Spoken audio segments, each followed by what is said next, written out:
SP news కి స్వాగతం. యువతలో జాతీయ భావం పెంచేందుకు ఇండియన్ వెటరన్ ఆర్గనైజేషన్ చేస్తున్న కృషి అభినందనీయమని పలువురు ప్రముఖులు అన్నారు. బుధవారం సూర్యాపేట జిల్లా కోదాడపట్నంలోని వాయలసింగరం రోడ్లో ఇండియన్ వెటరన్ ఆర్గనైజేషన్ కోదాడ ఆధ్వర్యంలో ఏర్పాటు చేస్తున్న 100 అడుగుల జాతీయ జెండా నిర్మాణానికి మాజీ సైనిక అధికారి ఐవీఓ స్టేట్ కోఆర్డినేటర్ జిల్లా అధ్యక్షులు గుండా మధుసూదన్ రావు ఆధ్వర్యంలో నిర్వహించిన భూమి పూజలో వారు ముఖ్య అతిథులుగా పాల్గొని మాట్లాడారు. నాడు దేశ రక్షణ కోసం సైన్యంలో ఉండి దేశాన్ని కాపాడిన సైనికులు నేడు ఉద్యోగ విరమణ చేసి ఐవీఓ ద్వారా సమాజ శ్రేయస్సు కోసం కృషి చేయడం ప్రశంసనీయమన్నారు. ప్రధానంగా యువతలో జాతీయ భావం కొరవడుతోందని ఇటువంటి బృహత్తర కార్యక్రమాలతో యువతలో కదలిక వస్తుందన్నారు. 100 అడుగుల జాతీయ జెండా నిర్మాణంతో కోదాడపట్న దేశంలో ప్రత్యేక గుర్తింపు పొందుతుందన్నారు. సమాజహిత కార్యక్రమాలు చేస్తున్న ఐవీఓ సూర్యాపేట జిల్లా అధ్యక్షులు మధుసూదన్ రావుకు అందరూ సహకారం అందించాలన్నారు. మాజీ సైనిక అధికారి మధుసూదన్ రావు మాట్లాడుతూ ఐవీఓ లక్ష్యం సమాజ సేవ అని, ఈ ఆర్గనైజేషన్లో అందరూ భాగస్వాములు కావాలన్నారు. భూమి పూజకు హాజరైన మాజీ సైనికులతో పాటుగా పలువురు ప్రముఖులకు ఐవీఓ ఆధ్వర్యంలో ఘనంగా సన్మానించారు. అనంతరం కార్గిల్ యుద్ధ వీరుడు గోపయ్య జయంతి సందర్భంగా కోదాడలోని గోపయ్య విగ్రహానికి పూలమాలలు వేసి నివాళులర్పించారు.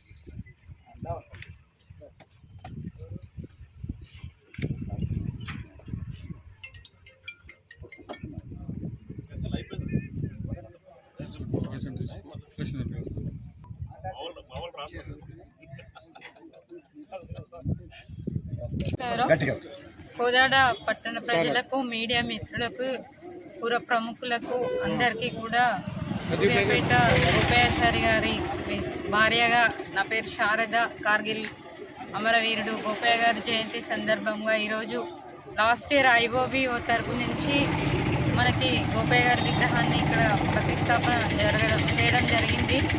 అలాగే ఈరోజు జాతీయ జెండాని మనం 100 ఫీట్లతో కూడా శంకుస్థాపన చేశాము. ఆ రోడ్డు కూడా ఐవీఓ రోడ్డు నామకరణం చేశాము. ఇవన్నిటికీ కూడా మన కృషి మా బ్రదరు మధు గారు ప్లస్ మా రవీందర్ సార్, అందరూ ఐవీఓ మెంబర్స్, ఇక్కడ టీమ్ మెంబర్స్ అంతా కూడా మంచిగా చేసి ఈ ప్రోగ్రామ్ని సక్సెస్ చేశారు. అలాగే దీన్ని స్ఫూర్తిగా చేసుకొని నల్గొండ, సూర్యాపేట, హైదరాబాద్లో కూడా ఇలా చేయాలని నేను కోరుకుంటున్నాను. ధన్యవాదాలు. విచ్చేసిన మా స్టేట్ ప్రెసిడెంట్ ఉజ్జుని రవీందర్ సాబ్, పార్థావాడి అండ్ ఎగ్జిక్యూటివ్ టీమ్ అందరూ, ఐవీఓ సభ్యులు అందరూ కూడా జై హింద్. ఎందుకంటే ఇంత గొప్పటి మహత్వర కార్యక్రమానికి విచ్చేసిన మన సూర్యాపేట డిస్టిక్ మహనీయులకు కూడా ధన్యవాదాలు, ప్రజలకు కూడా ధన్యవాదాలు, మీడియా మిత్రులకు కూడా ధన్యవాదాలు. ఇది దేశంలోనే సైనికులతో నిర్మించబడబోయే మొదటి ఇండియా 100 ఫీట్ల ఫ్లాగ్ కావడానికి గర్వపడుతున్నాను. ఎందుకంటే ఇక్కడ సైన్యంలో పనిచేసిన మన మంత్రివర్యులు ఉత్తమ్ కుమార్ రెడ్డి గారు ఉండటం, పద్మావతి మేడం గారు ఉండటం ఎంతో గర్వదాయకం. ఎన్ని కూడా మాకు పర్మిషన్లో సహకరించిన ఎమ్మెల్యే గారికి కూడా ప్రత్యేక ధన్యవాదాలు. దానికి సహకరించిన మా యూత్ వింగ్ ప్యాట్రన్స్ కూడా ధన్యవాదాలు.